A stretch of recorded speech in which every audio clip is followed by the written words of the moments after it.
Bon les gars, il est temps de rentrer dans le dur. Là, on va s'attaquer au base rollup. C'est un sujet en fait dont personne ne parle et je comprends pas pourquoi. C'est vraiment une révolution. On va parler aussi des préconfirmations.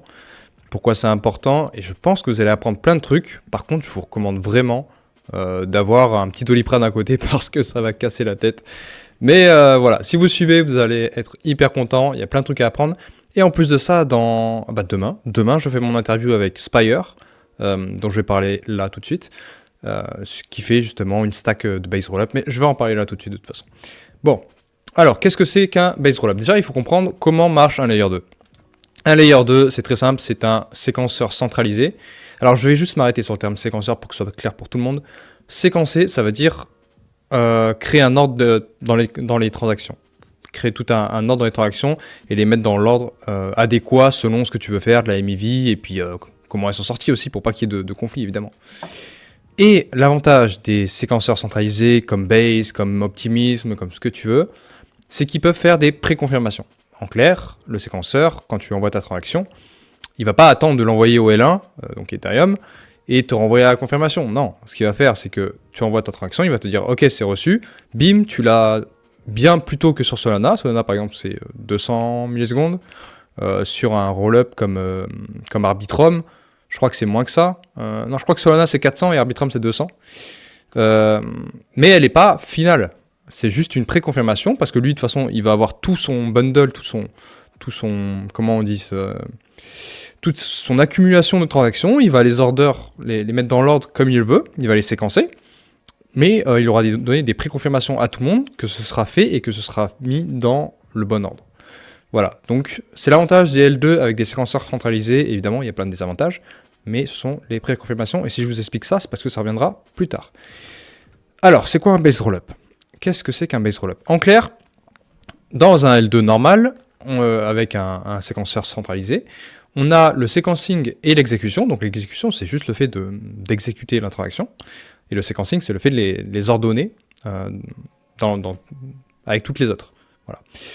On a juste, avec les L2 classiques, le sequencing et l'exécution qui est fait off-chain, donc c'est-à-dire sur la layer 2 avec le séquenceur centralisé, et la sécurité qui vient évidemment de Ethereum grâce à la Datability et parce que c'est vérifié sur Ethereum. Avec un base rollup, en fait, on n'a que l'exécution qui est fait off-chain et on a tout ce qui est sécurité et sequencing qui est fait sur Ethereum parce qu'en fait, les séquenceurs, alors là, tenez-vous bien, les séquenceurs des layer 2 based rollup sont les séquenceurs de Ethereum. Parce qu'un validateur, c'est un séquenceur dans tous les cas. Quelqu'un qui organise des blocs, c'est un séquenceur. C'est juste qu'on a un peu changé les termes, mais c'est la même chose.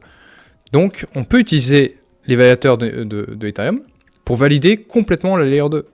Tout ce qu'on a à faire, c'est exécuter en fait les transactions sur la layer 2, et après on les envoie, et eux vont les séquencer. Ce qui est hyper intéressant pour plein de raisons. Alors, voilà, ici, j'espère que je vous montre l'écran depuis tout à l'heure, j'ai eu un doute, non, tout va bien. Faut aussi que je pense aux gens qui m'écoutent en podcast, à chaque fois j'oublie les gars, je suis désolé, vous ne devez rien comprendre. Mais c'est compliqué à expliquer. En tout cas, les schémas que je montre, mais j'essaie de m'expliquer à voix. Là, on a un peu à quoi ça ressemble. Alors c'est Taiko. Taiko, c'est vraiment le plus gros acteur actuellement dans ce domaine. C'est vraiment lui qui a poussé la tech et la stack. Beaucoup de base rollup actuels utilisent la stack de Taiko. Donc en fait, on a une mempool. Alors une mempool, si vous vous souvenez, c'est cet endroit où toutes les transactions restent le temps qu'elles sont prises pour être incluses dans des blocs. Donc on a toutes les transactions des L2 dans la mempool. On a des L2 searchers, donc des gens qui vont chercher les transactions qui sont bonnes à inclure, selon le gaz, selon plein de choses. Elles vont l'envoyer au L2 block builder, qui sont finalement la même personne que les L1 searchers, les chercheurs du L1. C'est le même séquenceur. Parce qu'ils run à côté une machine sur layer 2. Et tout ça, c'est envoyé en bundle au block builder qui l'envoie sur le bloc classique Ethereum. Voilà. Donc, c'est hyper intéressant parce que du coup, le L2 n'a besoin de rien faire, en fait, finalement. Il n'a pas besoin d'avoir un séquenceur centralisé, de le tenir, d'augmenter sa capacité constamment. Il est directement décentralisé. Il n'y a pas de truc de stage 1, machin, mes couilles. Non, il est totalement décentralisé parce que c'est encore une fois, c'est les validateurs d'Ethereum. Alors, ce ne sont pas tous les validateurs, parce que ça demande un peu de je vais y arriver. Sophistication, je pense que ça se dit comme ça. Mais ça reste quand même beaucoup de validateurs et suffisamment pour dire que c'est décentralisé. Beaucoup plus qu'un séquenceur centralisé, bien évidemment. Donc on a Taiko, voilà, qu'est-ce que je voulais vous montrer d'autre?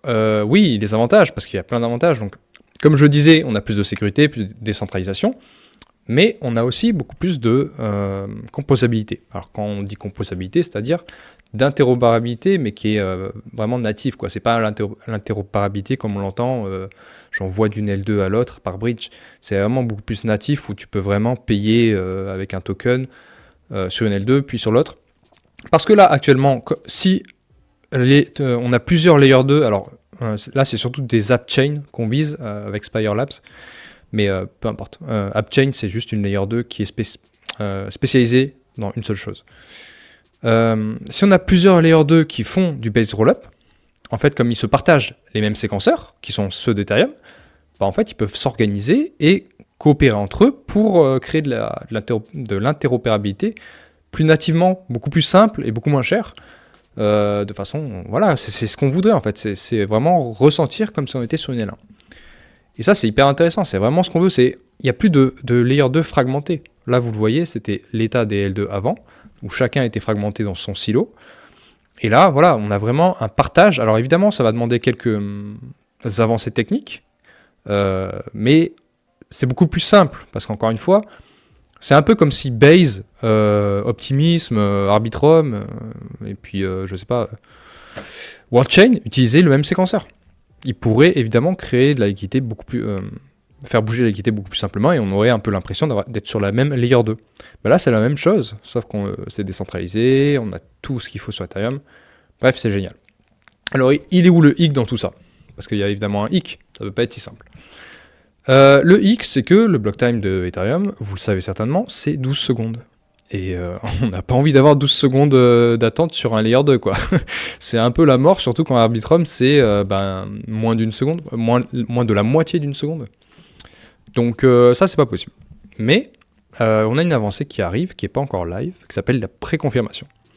Avant de rentrer dans la préconfirmation, donc là, c'est le moment où vous avez le temps de prendre un Doliprane, je veux vous montrer pourquoi un base rollup peut sauver Ethereum. Alors, on va pas dire qu'il est mort, hein, mais disons que ça peut beaucoup l'aider, en plus d'aider les layers 2 à être décentralisés et tout ça, ça peut beaucoup aider Ethereum dans le sens où, comme on utilise les séquenceurs d'Ethereum, bah, eux gagnent beaucoup plus d'argent, on burn beaucoup plus de TH, et là, on le voit, c'est le rent paid to L1, donc c'est-à-dire le loyer payé par les layers 2 sur le L1, ce qui est en gros, c'est Taiko.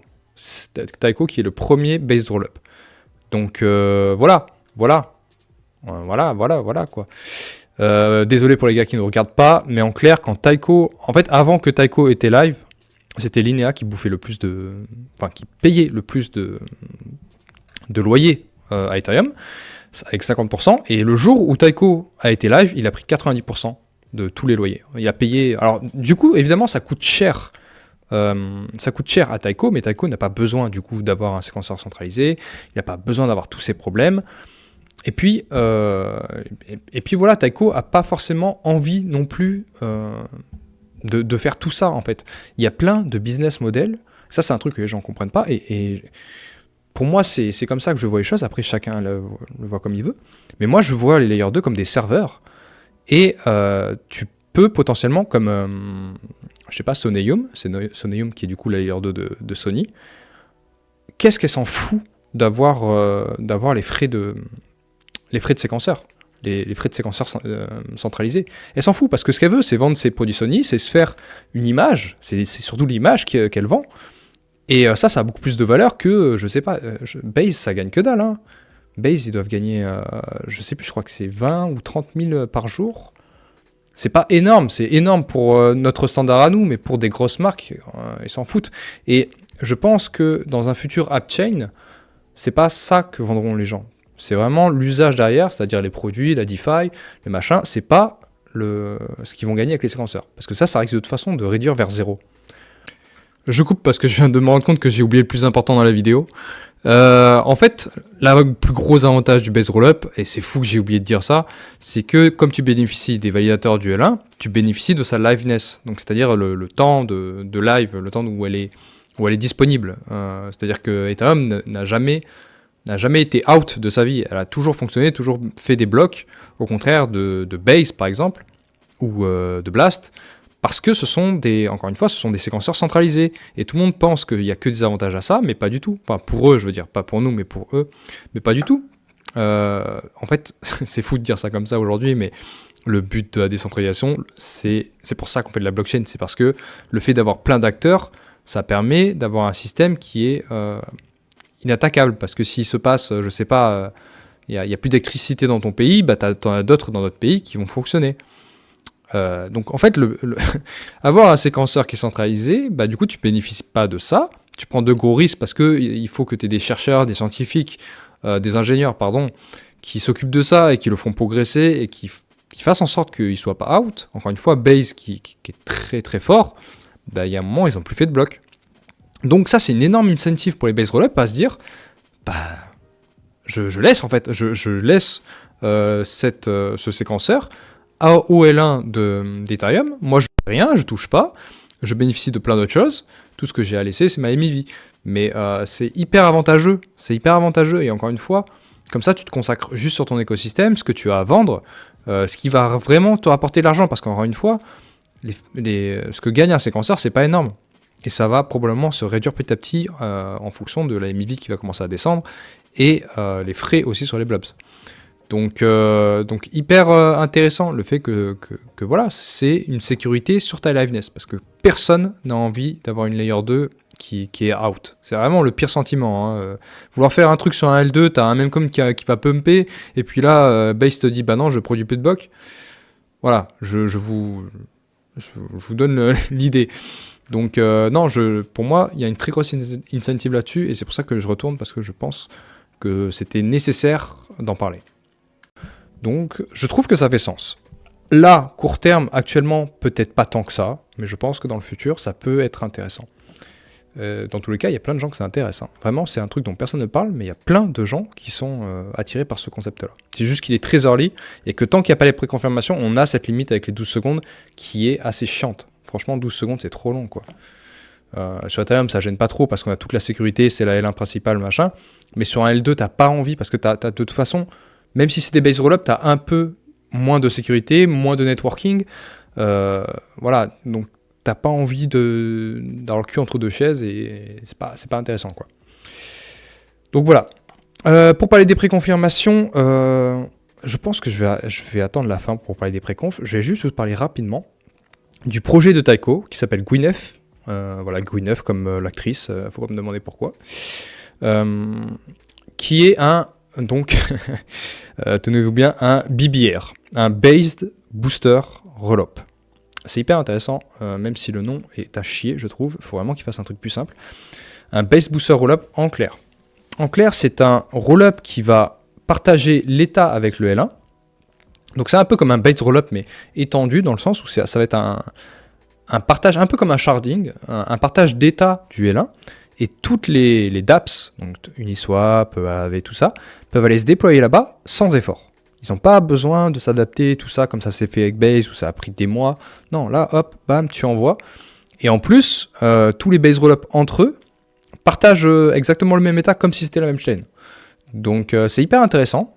Il y a plein de limites, parce que c'est une tech qui est très early. Gwyneth est même pas live. Mais voilà, je voulais placer parce que c'est assez intéressant. Il n'y a pas encore beaucoup de documentation là-dessus. Et c'est à suivre, tout simplement.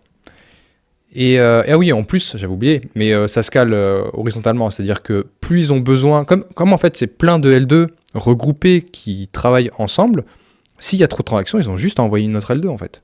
Et ça se cale comme ça. C'est ça qui est fou. Il y a vraiment zéro fragmentation. Tu as juste à dire, ah bah là, on est full, on fait payer trop cher aux gens. Bam, on renvoie une L2. Ça coûte quoi? Bah rien. On va juste payer plus de frais à Ethereum, mais de toute façon on va gagner plus d'argent. Bref, passionnant. Donc voilà, les préconfirmations qui sont peut-être le sujet je dirais pas le plus passionnant de cette vidéo, mais en vrai, c'est génial. Les préconfirmations, donc, ce qu'on fait, alors, je vais essayer de retrouver, tac, tac, où est-ce que j'avais mis ça? J'avais mis ça là, là. Donc, on rappelle, le modèle Layer 2, les séquenceurs centralisés font des préconfirmations, mais évidemment, il n'y a pas la sécurité, c'est centralisé, on connaît. Voilà, donc ce qu'on fait en fait maintenant, avec les préconfirmations, c'est que les séquenceurs du L1, enfin le proposeur exactement, si vous voulez, parce qu'il y a plusieurs acteurs, va vous donner, quand vous envoyez une transaction, à partir d'un base rollup, le séquenceur, qui encore une fois est central sur un base rollup, va vous donner la confirmation qui va être inclue dans un bloc, bien avant qu'il le soit. En clair, il va dire, t'inquiète pas bro, moi je te fais pas attendre 12 secondes, pars du principe que ta transaction elle est passée, parce que moi je te garantis qu'elle passera. Et ça, évidemment, ça marche avec un collatéral. Tu fais pas ça, tu trustes pas comme ça. Il y a un collatéral qui doit être évidemment supérieur à ce que toi tu envoies. Mais encore une fois, ce sont des acteurs sophistiqués, donc normalement, ils ont largement assez de collatéral. Et puis tout ça, c'est des smart contracts, c'est pas, voilà, c'est très bien fait et c'est en construction actuellement. Donc c'est hyper intéressant parce que on peut descendre à la vitesse de la lumière en fait. C'est vraiment ça, on peut descendre à la vitesse où va Internet, c'est-à-dire la vitesse de la lumière, parce que c'est la seule limite. C'est la seule limite. Après, évidemment, on n'a pas les mêmes garanties qu'une vraie transaction qui passe directement, parce que la transaction peut être ce qu'on appelle revert, elle peut être renvoyée, et du coup, bah, le séquenceur se fait slash, donc il perd, c'est lui qui a merdé, hein, parce qu'il nous avait promis qu'elle passerait. Mais voilà, c'est plus un problème au séquenceur, c'est plutôt lui qui va prendre les problèmes que toi en tant que user, et toi évidemment tu vas payer un peu plus cher, mais normalement ça devrait pas, la différence ne devrait pas être énorme, quoi. Parce que c'est un truc qui va évidemment faire des millions de transactions par jour. Bref, c'est passionnant et je voulais vous montrer, alors c'est moi qui ai fait cette petite vidéo, alors encore une fois je suis désolé pour les gens qui me regardent en podcast, j'avais demandé à ChatGPT de me coder en fait un écran noir sur lequel il y aura des petits carrés de couleurs à chaque moment où il y a un bloc. Voilà. Donc, par exemple, Solana, elle a un block time de 400 millisecondes. Donc, à chaque fois que vous allez voir un bloc, il y aura 400 millisecondes qui se seront passées. Et on va voir comme ça, chaque acteur, à quel point ils vont vite et à quel point Taiko pourra aller vite une fois que les préconfirmations seront arrivées. Donc, je vous ai pas mis 12 secondes parce que c'est extrêmement long. On commence avec Solana avec 400 millisecondes. Et voilà ce que ça donne. Alors, je vais juste virer le son. Donc on voit déjà que 400 millisecondes, ça va pas hyper vite. Après on a Arbitrum, 200 millisecondes, ça commence à accélérer. Encore une fois, Arbitrum, séquenceur centralisé, donc il peut envoyer des préconf très facilement, blablabla. Et Taiko, ça donne ça. Voilà. Ça va 10 fois plus vite et on voit la différence en fait. C'est extrêmement rapide, 20 millisecondes, c'est extrêmement rapide. J'avais mis MegaETH, voilà, si vous vraiment voulez voir, ça n'a rien à voir, puisque c'est un Validium, mais on en reparlera et je vous expliquerai comment il arrive à aller si vite MegaETH. Voilà, donc ça va tout changer parce que 20 millisecondes, en fait, c'est juste instantané. 20 millisecondes, là, à chaque mot que je dis, chaque mini-syllabe, il y a déjà 20 millisecondes qui sont passées. Enfin, c'est extrêmement rapide, 20 millisecondes. Tu cliques, bam, c'est reçu. Et ça, cette expérience, cette user experience, cette expérience d'utilisateur, elle va être incroyable. Et je pense que ça peut largement rivaliser avec un Solana qui est à 400 millisecondes, donc 20 fois supérieur. Sans compter que sur Solana, tu as des transactions qui se reversent tout le temps.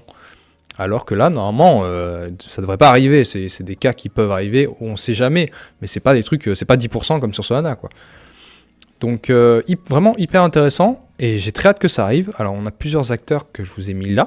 Donc là, on a les base rollup, on a Puffer, Kivaloo qui est Coinbase. Donc Coinbase a déjà un pied dans le base rollup, hein. C'est juste qu'ils ont un use case très précis, c'est pas un écosystème, blabla. Mais ils ont déjà un pied là-dedans, et j'ai entendu dire qu'il y a déjà des grosses teams qui sont intéressées par ça, mais qui attendent les préconfirmations, parce que, encore une fois, actuellement, le modèle, avec 12 secondes de latence, on peut pas, quoi. Vraiment, c'est se tirer une balle dans le pied. Taiko, ils ont du courage de le faire, vraiment. C'est juste que c'est des tchads, quoi. Basetune, donc on a ENS, Aztec qui est un gros projet dont personne ne parle, mais bref. Pareil, on va avoir une interview avec eux, normalement. Préconf Startup, donc ça c'est ceux qui construisent les préconfs. Donc on a Bolt, Espresso que je pense que vous connaissez, Luban, Monea, Primev et Spire évidemment de Spire Labs qui ont changé le logo depuis d'ailleurs. Spire Labs, donc, je vous en parlais, on les reçoit demain en interview. C'est des constructeurs de stack de base rollup. Donc en fait, ils vont juste lancer la stack, et puis tout le monde va pouvoir l'utiliser pour créer des app chains. Donc c'est vraiment des L2 spécialisés en base rollup. Ça va être ouf. Et je vous raconte pas le burning qu'il va y avoir sur ETH quand ça va arriver. Parce qu'encore une fois, je le rappelle, on parle de ça, quoi. On parle de énormément de loyers payés à Ethereum. RiseChain, qui est un projet que j'adore, que j'aimerais beaucoup avoir en interview, je suis en train de négocier.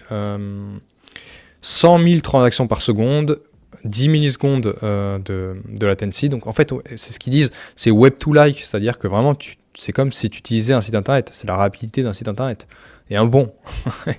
1 gigagas par seconde pour ceux à qui ça parle. Pareil, c'est une L2 que j'attends vraiment, parce que c'est vraiment un base rollup extrêmement rapide. C'est vraiment leur proposition de valeur. Et voilà, je pense que j'ai fait le tour. Je regarde vite fait, hein, mais c'était assez rapide. J'espère, rapidement, c'est tellement complexe. C'est-à-dire que moi, quand j'avais appris cette technologie, les gars devaient utiliser une gateway. Donc une gateway, c'est un peu un réseau décentralisé pour les préconfs, avec tout ce qui est collatéral et tout ça. Le problème, c'est que là, actuellement, il y a des gars qui se sont dit, ouais, mais du coup, ça crée encore une barrière. Et ils ont créé un truc que j'ai vu, j'ai appris ça tout à l'heure avant de préparer tout ça. J'ai pas compris. Voilà, j'ai pas compris, je prendrai le temps plus tard, mais ils ont créé un truc qui permet d'utiliser directement le builder et le proposer, ce qui permet du coup d'être totalement composable et natif à Ethereum. Et voilà, c'est ce qui compte pour ces gens-là. C'est vraiment, ok, on fait une L2, mais on la fait pas comme un serveur de l'autre côté qui utilise de temps en temps Ethereum. Non, on le met directement sur Ethereum et on utilise Ethereum. Et c'est une belle vision, je trouve, à voir de ce que ça peut donner. Je sais que beaucoup de gens sont bullish. Putain, pourquoi ça ne va pas se fermer, ça? Quel enfer. Je sais que beaucoup de gens sont bullish. J'arriverai pas à le fermer.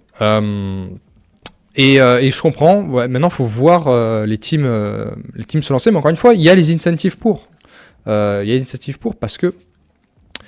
Tout simplement parce que, comme je l'ai dit, pas toutes les teams ont envie de gérer leur séquenceur, pas toutes les teams ont envie de se casser la tête à le décentraliser, parce qu'aujourd'hui, tu as une vraie pression sociale à le faire.